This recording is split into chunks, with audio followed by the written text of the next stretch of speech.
Hello everyone, in this video I'll be showing you an overpowered active fire Vex build in Borderlands 4, and it's as crazy as you're seeing right there. This originally was going to be a bloodshot build as I was trying to use some of the new order sniper rifles that were added to the game, but nothing beats the good old-fashioned crow source in terms of the damage. There is actually a lot of weapons that we can use here, but you can see here, there's the order sniper rifle doing sweet nothings of damage, and then we switch out to our true crow source here, which just does insane damage, bleed, and you name it. It shreds through Thul, it shreds through every part of the game. It's actually insane. It defeats Bloom Reaper, mobbing, and every boss. And we can trigger some pretty huge bleeds on enemies as well, so this is a very synergetic build. Using kill skills to get a lot of damage, but the new firmware active fire. Skillcraft can also be really good because we can then add in some things to make Bloodshot actually turn all of our damage into skill damage, so you get some pretty big boosts there, but you see it here, folks. It is crazy.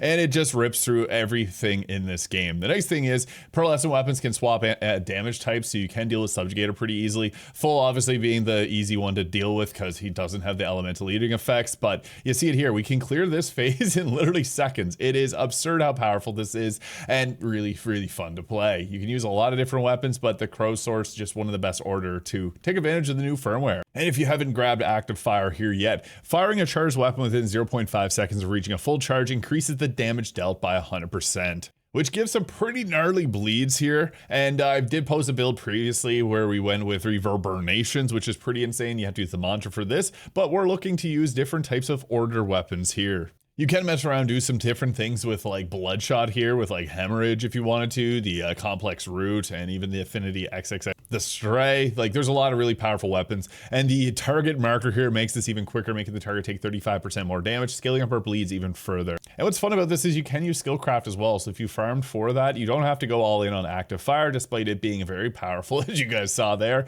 This will work too, because skill damage is a lot of what Vex does. Bleed being a huge component of this build, but starting off from level 1, grabbing Grave Sights for the increased critical hit damage is really important here because the more crit damage we're doing, the better. Grave Implements will give us 60% gun damage increases on kill, and then we can turn that to 120% here. We're then going to grab Bloodletter, and I'd honestly recommend to take just 2 points here, but we can max this out a bit later because we want to go down, grab Keen Mind. Our skills, including our action skill, Bleed is considered a skill, Bloodshot's considered a skill, get a critical hit chance. This is just amazing. I do like Drink Full, but this fits the build way better. Which leads us down, Mortal Terror, give ourselves a critical hit. Critical hits will give us a chance to activate our kill skills, which is actually pretty effective at targeting and getting this to work really well.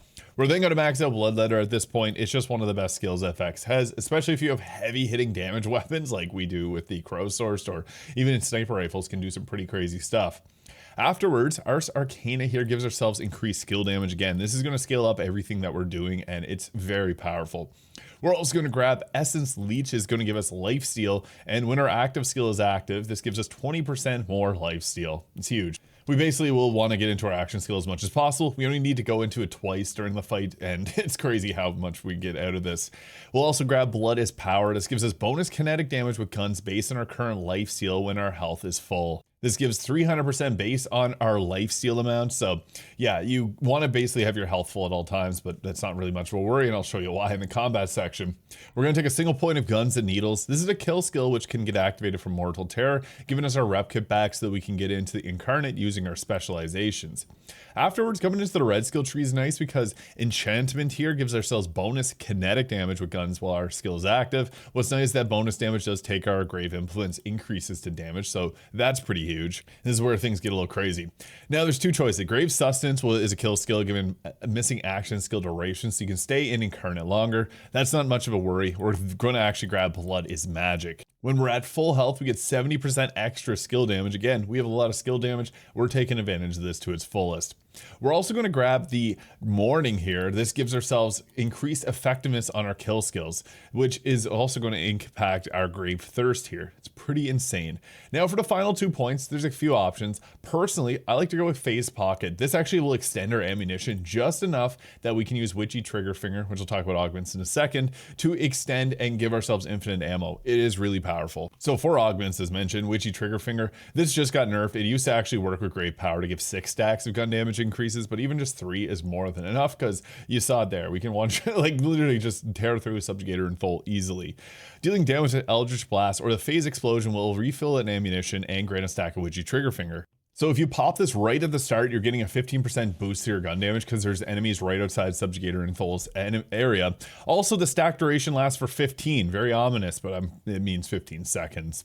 And with our final capstone, we're going to grab Vibe Check. The reason being, Heart Piercer I do like. It does consume your health, which means that Blood is Power turns off, which also means that we're losing our skill damage from Blood Magic. So Vibe Check with any type of like weapon like the Crow Source or fast firing guns, this is going to give ourselves our Eldritch Bass back quickly. So yeah, this is a really good option. It's also great against Bloom Reaper the Invincible. You can take Heart Piercer. It's just, I typically used to like this in the past. It's a bit better to go with Vibe Check now. Now for class mods, you got a couple options here.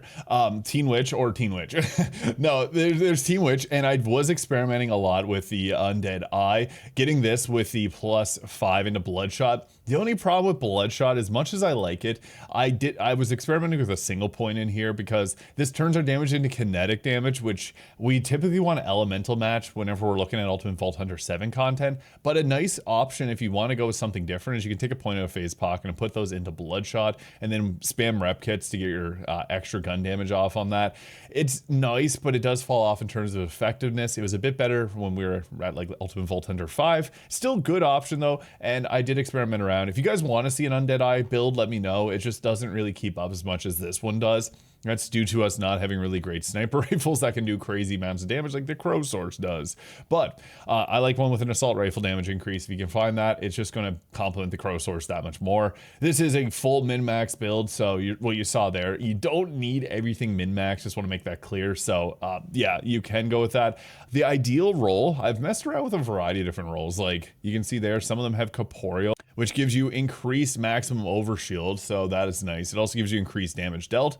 Personally, Grave Thirst I think ends up being a bit better here. Now, I did a bunch of experimenting. This is a kill skill, so it has 6 stacks. We're getting 7.5% lifesteal per stack. When we have max stacks, that's 65% lifesteal, so we don't ever go down. Pretty crazy stuff. And then the final points into Blood is Magic, further boosting our skill damage. You could go 5 points Blood is Magic for 100% increased skill damage with full health, which is insane because all you need was a couple points of Grave Thirst. I do think Grave Thirst ends up being a bit overkill here, but it's fun. And it scales our damage up pretty crazy because Blood is Power is getting scaling off of that. I do have some other builds for Vex, but Teen Witch ends up being pretty much her best in most situations. What's for dinner? Now, this is really good if you can get the full amp roll because Vex has no problem with keeping her shield and overshield.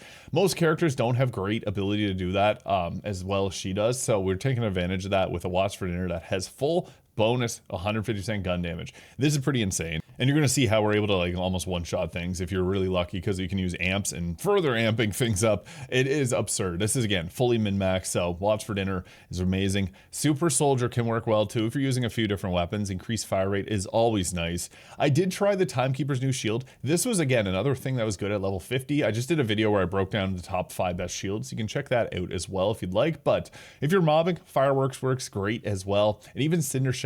Cinder Shelly's actually like one of Vex's best shields as well when using Teen Witch because you can get that 50% damage reduction because you only lose the damage reduction when your shield breaks. So this can be pretty good and it can come with the amp rolls. So yeah, you can do some insane stuff survivability wise. Just the Watch for Dinner is hard to beat with that 25% bonus shock damage, which tears through Subjugator. Now, this is a really good one to have. The Primadium. This gives us free charge when firing from maximum charge. Guns with order licensed parts can have a 30% chance to make the next shot's charge time and ammo cost 0.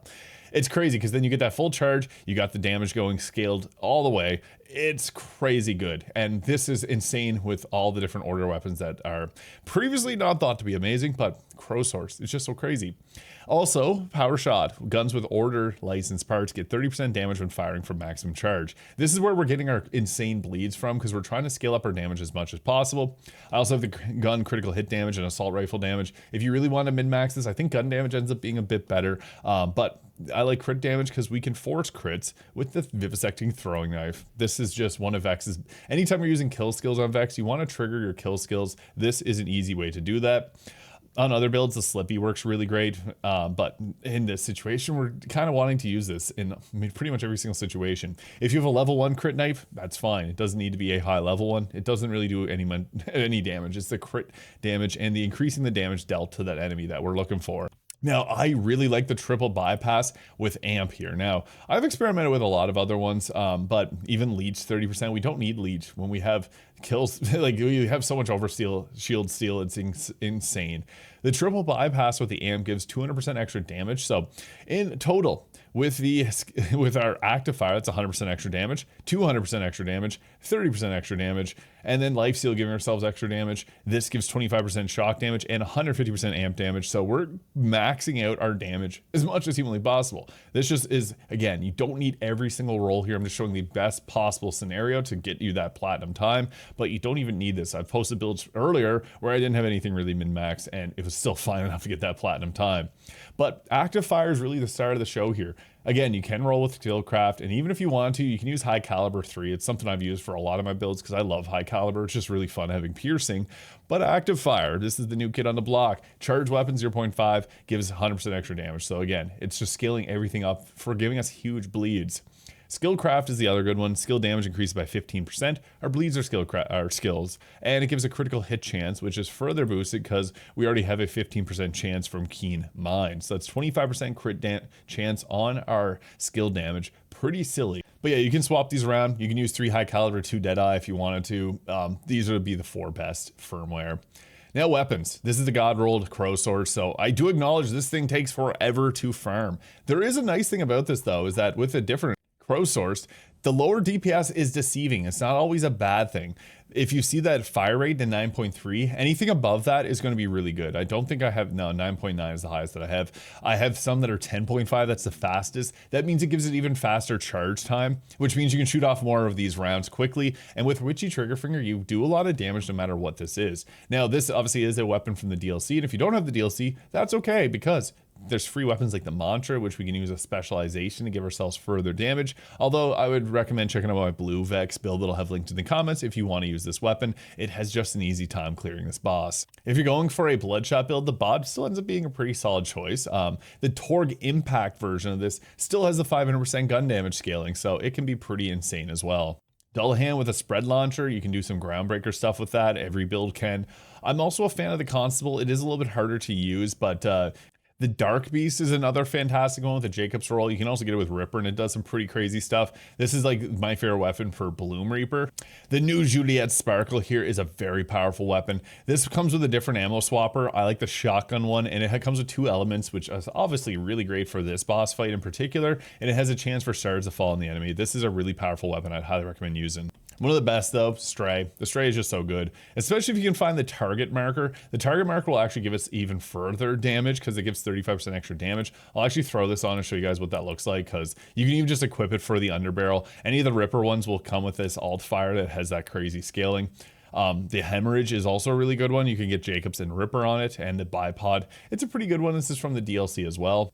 There's the new Solar Temper. As you saw in the video at the start, it does damage and increases the explosion radius every time you charge it up. This is good for mobbing. It just does not beat the Crow Source in any situation. It's a sniper without an iron sight. This is a assault rifle that feels like a sniper. Of course, Infinity XXL if you're going with the Bloodshot works. The Herald can be okay. Same thing. Crazed Earl is actually a decent weapon on this build too. The Shalashaska here is also another fairly powerful one with a shotgun loader.